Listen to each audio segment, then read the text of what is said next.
Muito se fala em ansiedade, mas normalmente a gente não associa isso com o cérebro. E essa é a proposta do Cérebro Ansioso do Dr. Leandro Teles, que é neurologista e está aqui comigo no Prazer em Conhecer.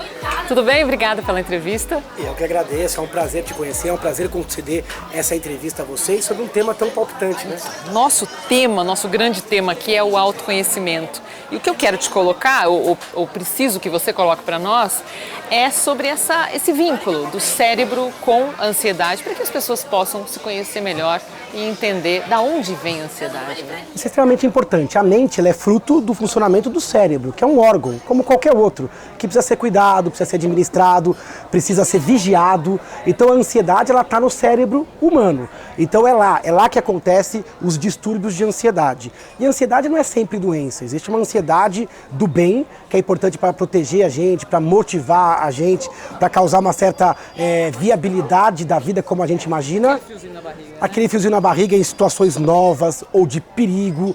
A mudança aguda no corpo. O coração às vezes tem que bater mais rápido. A pressão tem que aumentar, tem que dar um fiozinho na espinha. Às vezes você tem que sentir uma sensação de insegurança ou medo, mas tem alvo, tem duração, tem proporção e é uma ferramenta. Só que às vezes a coisa desanda, o cérebro adoece. A mente, que é esse subproduto, essa ocorrência do cérebro humano, ela às vezes ela fica acelerada demais, amedrontada demais, ansiosa demais. E aí surge o transtorno de ansiedade, que é extremamente frequente. E esse transtorno não é ferramenta, ele é uma âncora que atrapalha o seu rendimento. Por isso a ideia de fazer o livro. Agora, isso é possível de ser controlado. Se a pessoa conseguir perceber que a ansiedade está passando dos limites do bem-estar dela, ela consegue regular isso. Consegue. A ideia é trazer dicas práticas para a pessoa se autovigiar, fazer o reconhecimento de quando passou da normalidade e quando começou a surgir uma patologia. Patologia esta muito frequente. Sabe que o Brasil é campeão mundial em transtorno de ansiedade. Quase 10% da população adulta vai ter um transtorno de ansiedade, que é uma ansiedade patológica. Agora, 100% vai ter ansiedade do bem, é bom que tenha. Alguém que não sente ansiedade em hora nenhuma, também não está bem. Então é muito importante que você se vigie. E uma vez que você reconheça o transtorno, você precisa mudar o seu hábito de vida, mudar a sua relação com o mundo, mudar o seu ritmo, mudar suas relações pessoais, suas prioridades, aprender a se conectar e a se tranquilizar.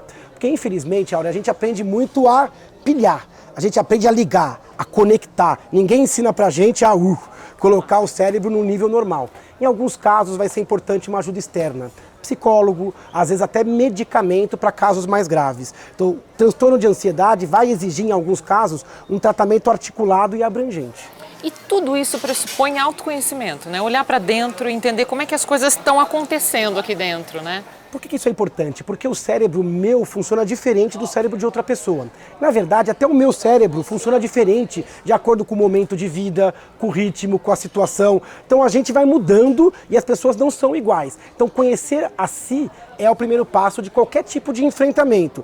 Eu tenho as minhas vulnerabilidades genéticas, eu tenho o meu contexto de vida que me torna único. Minha história de vida é a minha impressão digital. Eu sou diferente de você por conta da minha história, das minhas expectativas, das minhas frustrações. Então é muito importante que você se conheça. Por quê? Porque você vai ser a sua companhia para o resto da vida. Se você não conhece essa pessoa que te acompanha, que é você, e essa pessoa da qual você não vai conseguir se esconder embaixo da cama, dentro do armário, não dá para você se desconectar de si. Então você vai ter que se apaixonar por si a vida inteira, mesmo em que em algum momento isso balance. Então o conhecimento mental ele é muito importante para você identificar transtornos da mente, como depressão, ansiedade e outros fenômenos. Sabe que a ansiedade ela pode se manifestar de várias formas. Existe síndrome do pânico, transtorno de ansiedade generalizada, fobias específicas ou gerais. É muito importante que você olhe para o seu comportamento e com a forma que você está sentindo o mundo, refletindo sobre ele e se conectando.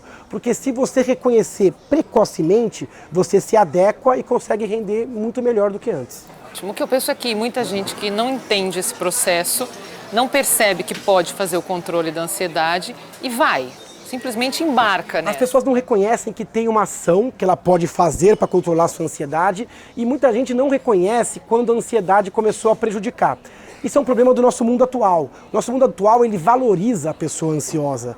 A gente gosta de pessoas rápidas, hiperconectadas, que não desligam, porque elas são produtivas, às vezes elas são entusiasmadas. Tem que tomar um pouco de cuidado, porque às vezes, quando esse estresse todo passa, você fica com o problema. Dificuldade de dormir, dor de cabeça, dores musculares, desarranjo intestinal, medo excessivo de alguns fantasmas mentais que não são reais. Então, muito comum as pessoas serem exauridas profissionalmente ou sugadas em relações tóxicas e depois acabarem desenvolvendo um transtorno ansioso que ela vai ter que carregar. Então é muito importante vigiar. Será que está normal esse meu ritmo, essa minha inércia, essa minha velocidade de pensamento, o medo que eu estou tendo de algumas situações ou até o descontrole do sistema autonômico?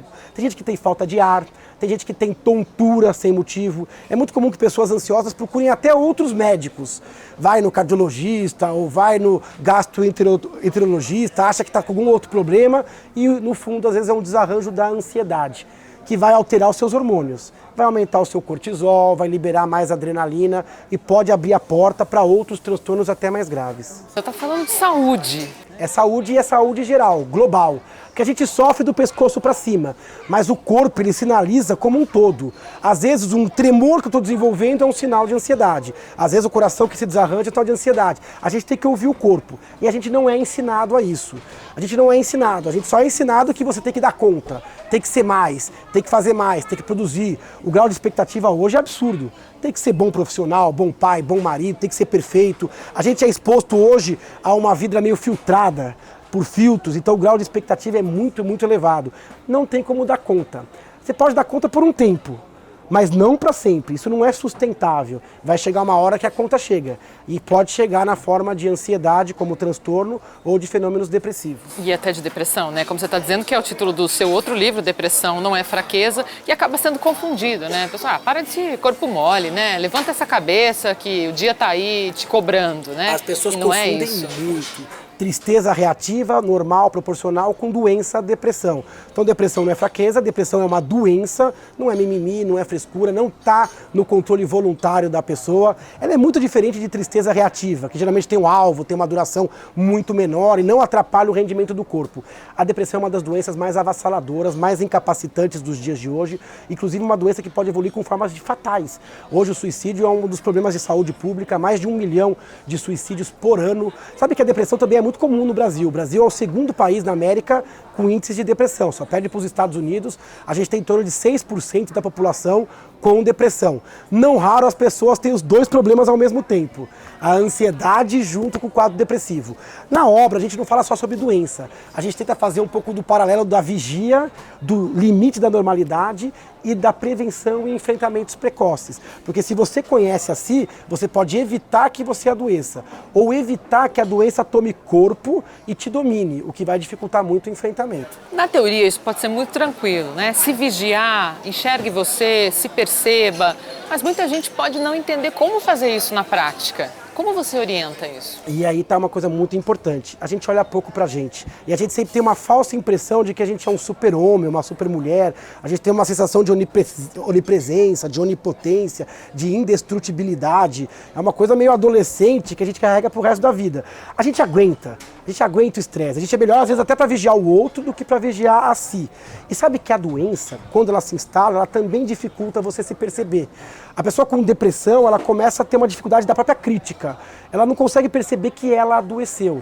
Então é muito importante, primeiro, você de vez em quando visitar a sua mente. Pensar como é que você está sentindo o mundo, como é que você tem reagido. Você tem sentido prazer em coisas que antes davam prazer? Você tem tido dificuldade de se desconectar no final do dia? Você sente falta de coisas que antes você não sentia? Quais são as coisas que têm sugado sua energia? Será que esse ritmo de vida ele é sustentável? Você tem orgulho dos seus hábitos? Quantos deles não perderam a razão de ser, não são compulsivos? Então visitar a mente, fazer a zeladoria da mente, como um zelador, de ir lá e olhar para si, olhar no espelho. No espelho real, aquele que está no banheiro, mas nesse espelho mental também, olhando atitudes, comportamentos. Mas também eu acho muito bacana que você se cerque de pessoas que te olhem, que te toquem, que olhem nos seus olhos, porque essas pessoas, essa rede social real, verdadeira, que a gente tem perdido, porque tem pouca empatia, tem pouco tempo, a gente tem perdido intimidade, até com pessoas da família e próxima. Então você cuidar do outro, o outro cuidar de si, e quando chegar uma informação, estou te achando meio estranha há um tempo, você tem que baixar um pouquinho a guarda e falar, será que eu não estou adoecendo? E buscar ajuda, sem preconceito, porque as pessoas têm preconceito com saúde mental. Mas eu com transtorno de ansiedade, eu com depressão, quer dizer, logo eu, sim, você é um homo sapiens, você é um ser pensante, você carrega um cérebro, você está inserida num mundo maluco com muita velocidade, então você também é vulnerável. Então, baixar o preconceito com relação ao outro e a si é o primeiro passo da autovigia e do autocuidado. E será que todo mundo tem coragem de fazer isso? Talvez um grande impedimento seja esse, né? As pessoas não têm coragem, porque às vezes é mais fácil o mundo filtrado, ou parecer que está bem sempre. E isso vai acumulando, né? É como aquela teoria das janelas quebradas, quer dizer, se tem uma janela quebrada, isso aumentaria o risco de outras janelas serem danificadas. Muita gente vai jogando a saúde mental debaixo do tapete, vai resistindo. O sono está ruim?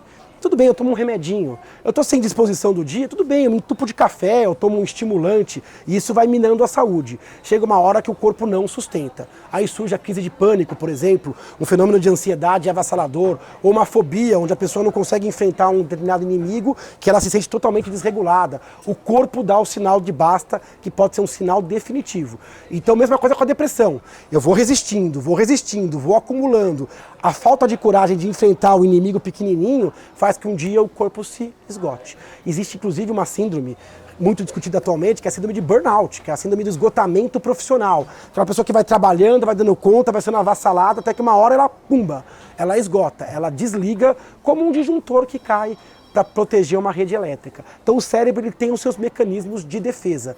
É melhor ouvir os pequenos sinais do que esperar que os grandes sinais toquem. Então o convite está feito para que as pessoas possam se entusiasmar com a ideia de estudar mais o cérebro para poder administrar melhor a ansiedade e também olhar um pouquinho para a depressão, porque realmente depressão não é fraqueza e os sintomas têm que ser percebidos, né? Muito obrigada mais uma vez pela entrevista. Aqui no Prazer em Conhecer você tem toda semana uma entrevista com um escritor de livro que fala sobre autoconhecimento, para que a gente possa espalhar esse tema e inspirar as pessoas a buscarem se conhecer para se transformar e viver melhor. Eu espero você no próximo programa. Você gostou do vídeo? Então curta e compartilhe com os amigos. Não esquece também de seguir o canal e apertar o sininho para receber as notificações.